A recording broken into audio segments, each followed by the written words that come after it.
Samantala mga idol, bukas na ang laban ng ating babayan na si Jason Bison kontra mga idol sa Unified WBO WBA Undering Champion, ang pride ng Puerto Rico mga idol, Oscar Colasso. Ngayong umaga nga mga idol ay sumabak na ito sa official weigh-in na kung saan mga idol ay tumimbang ang ating pambato ng 104.4 pounds. Samantalang ito namang si Oscar Colasso mga idol ay tumimbang ng 104.6 pounds at parehong pasok nga itong dalawa sa kanilang mga weight limit sa minimum weight division. Dahil dito ay tuloy na ang laban bukas September 22 mga idol, araw ng Lunes, at gaganapin po ito sa Pantas Spring Casio Injo.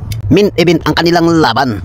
Sa ginawang preskon kahapon at natanong nga itong si Bison na kailangan ba itong ma-knockout itong si Colasso para makukuha nito ang panalo, at sagot naman itong ating kababayan ay sa araw na lang ng laban malalaman. Dagdag pa nito mga idol ay hindi niya sasayangin ang opportunity na binigay sa kanya, kaya nandito siya ngayon para manalo. Samantala ito namang si Oscar Colasso ay harap-harapan naman itong sinabi na maging undisputed champion daw siya sa darating na 2026 at lilikumin daw niya ang lahat ng mga belt na hawak ng mga Pinoy para daw magiging ganap na siya na kanunahang Puerto Rican na naging undisputed champion. Pansin din natin mga idol na naging advantage si Bison sa tangkad. Di rin basta-basta ang paghahanda nito, lalo na sa pagkuha ng timbang dahil baba nga ito ng 105 pounds. Samantala mga idol, nasa 108 na ito na pounds lumalaban.